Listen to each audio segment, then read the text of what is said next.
So I've been thinking about this board, and I'm trying to think of what could have gone wrong.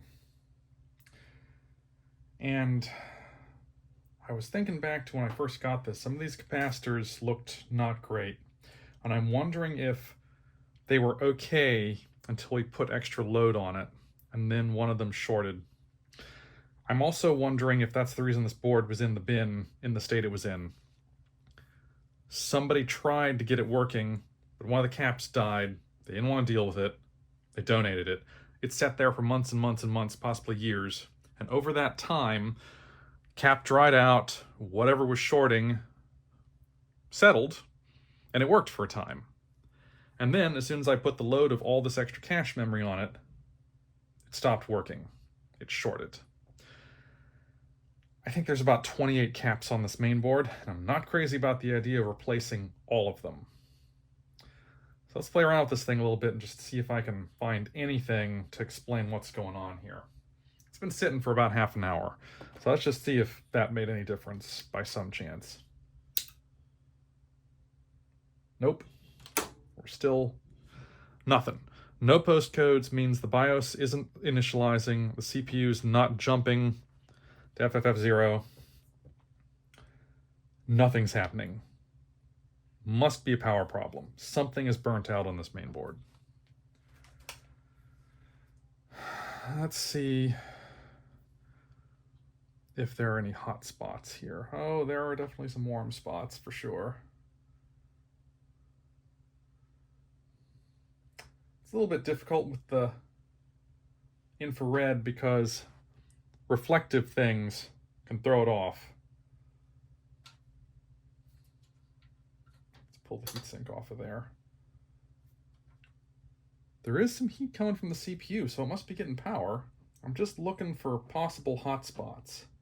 Something to give me a clue as to what might be going wrong here.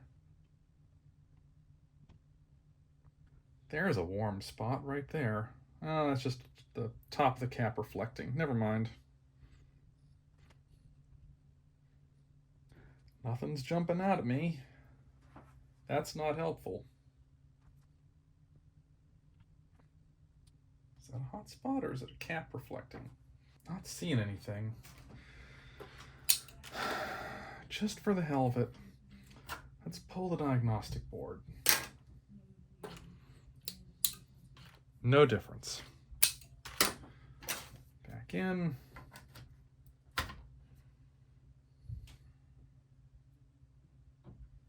CPU is warm, so it's getting power. Why isn't it initializing the BIOS? Could my chip have gotten wiped? Did I bump it? Standoff. Let's clear the CMOS. Maybe that'll do it. Is there a way to, is there an easy jumper for that? Let's find out. Voltage selection.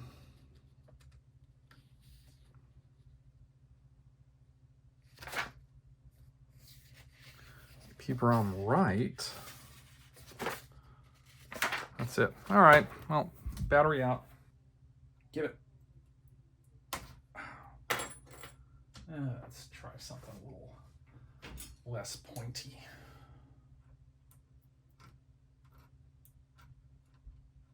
I'm not sure what's holding me up here. Come on. Come out. There we go. Let's give that a minute or two. Oh hell, I'll just turn it on without the BIOS in there. We know how it behaves when the battery's dead.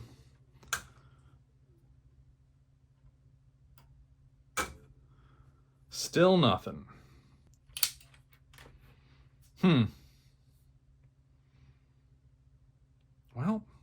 maybe we killed it. Oh, that's interesting. Some of these connectors are pushed in just a little bit. I think maybe the pin went down on the wrong side of them. I wonder if I accidentally bridged one of these sockets to the other. See, there's another one that's off to the side. All right, well, never in my wildest dreams would I expect CSOC to let me down, but I figure before I go any further here, I better try a different power supply. Just in case. brand new Seasonic here.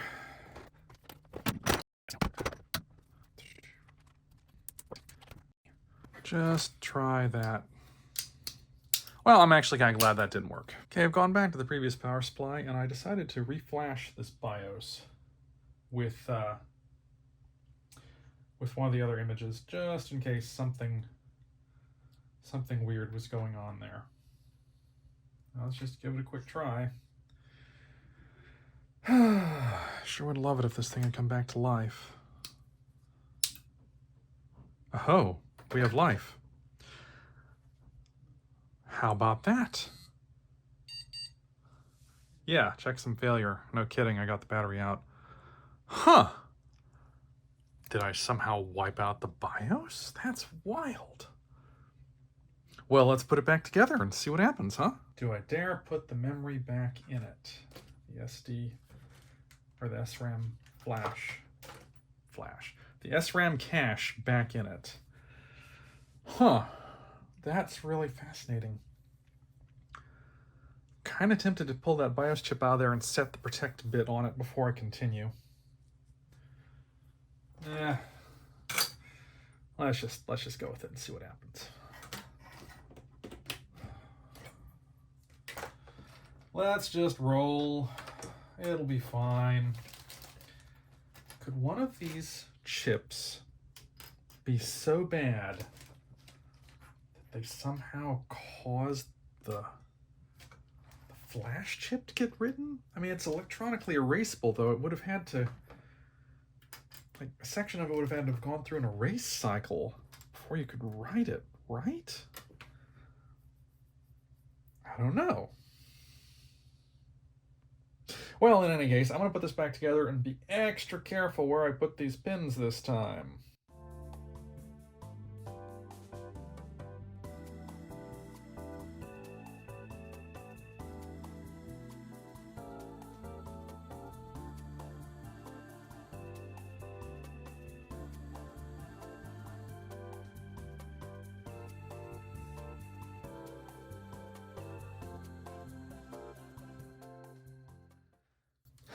Here we go.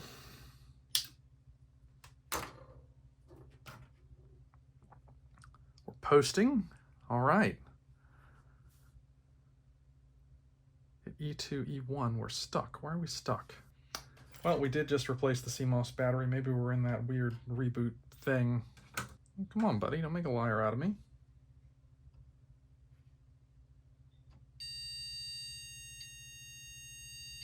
Well, that's new.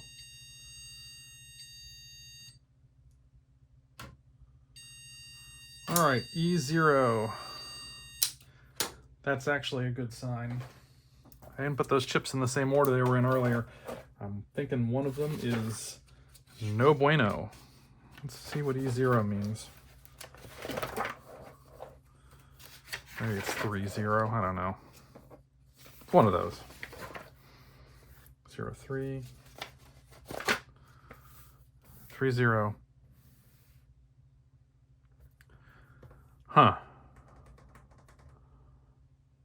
So I think that means the memory failed. God only knows what these chips were instructing the CPU to do if one of them's bad. I think I may be able to reconfigure this for 512K and run these at half at a time, and then I'll be able to determine if any of them are dead. So we might just have a bad chip in there. 512K single rank. The chip size is the same. We want to leave 27, 28, 29, and 30 empty. Huh. Wonder which ones those are. Oh wait. 15, 16, 17, 18. So it must be these four, because I know I need the tag chip. Let's reconfigure for that. And then pull those other chips. Up, down, single rank. Okay, depopulate, 27, 28, 29, 30. All right. Well, I really didn't want to be pushing these in and out, but it is what it is. I just got to be gentle with it. Probably should have ordered more of these things.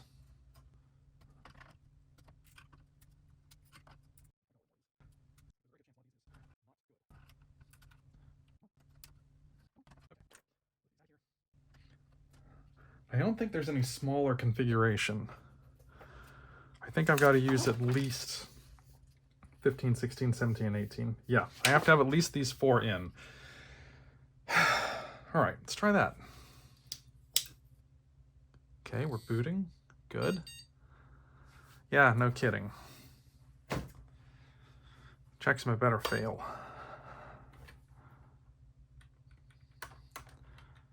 Floppy A is going to... All right, so it remembered that. All right, maybe that was just the default.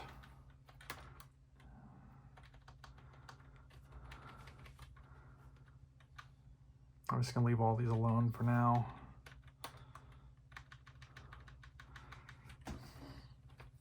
And I do have the floppy controller enabled, right?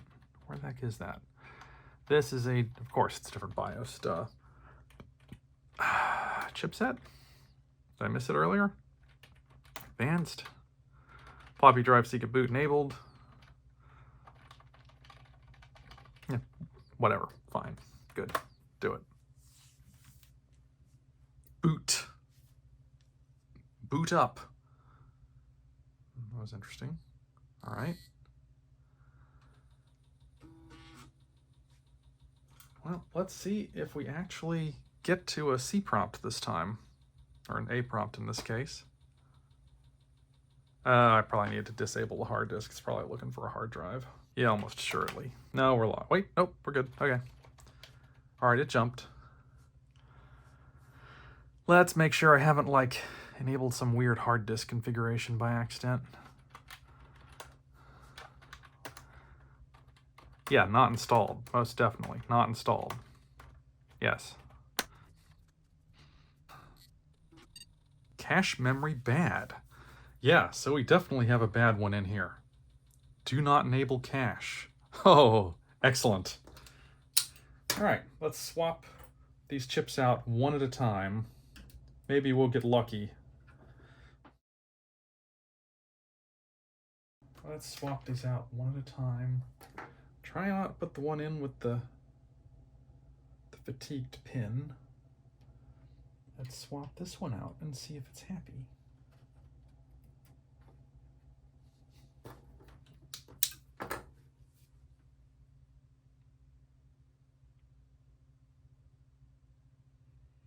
Oh, this thing makes me so nervous how long it takes to get to a screen or a beep. Cache memory bad. Do not enable cache. Okay? So that one is probably good. Let's put that in the probably good pile. Let's swap out the next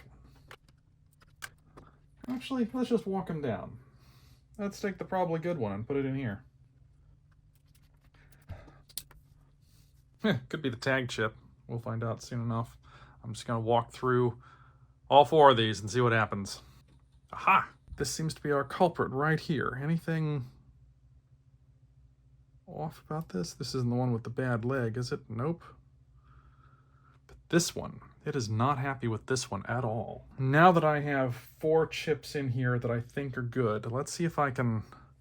I don't know if my utilities will let me do a cache check. What did I load up? Oh, cache. Let's try cache check. This machine seems to have 1 cache. Interesting.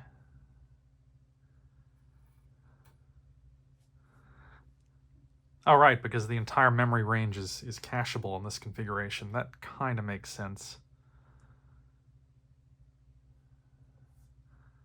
Or does it? Huh. Very interesting. All right, what else we got here?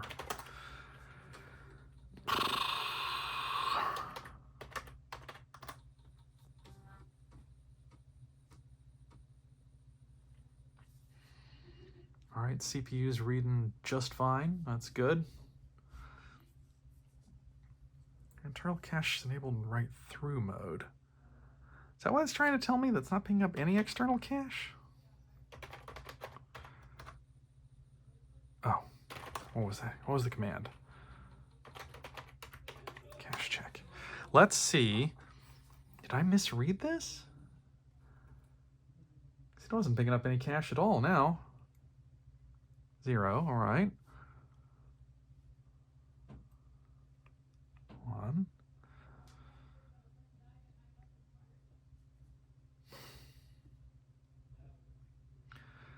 Yeah, it doesn't seem like it's picking up any cache at all now, does it?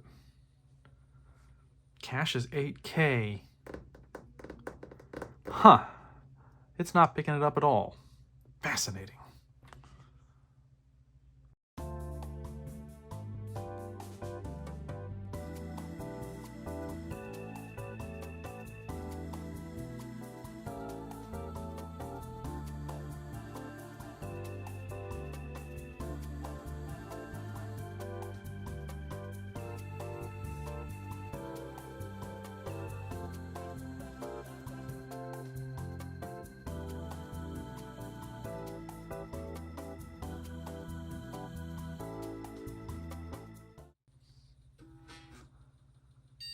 Well, it didn't immediately tell me it was this time. That's good. That is 3 possibly bad chips. Hell, maybe even 4. I don't know.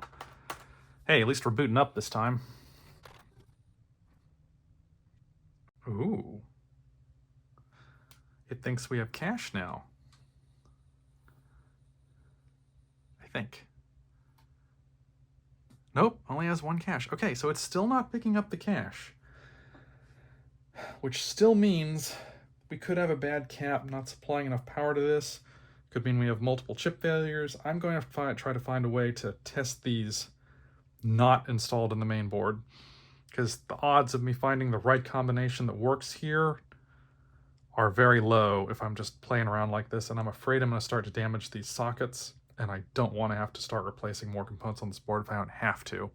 So I think I'm going to wrap this video up now and see if I can't come up with a way to test these cache chips. So, with that in mind, I will be making another video soon with the updates of my results. So, have a wonderful day, everybody, and I will see you soon. Bye-bye.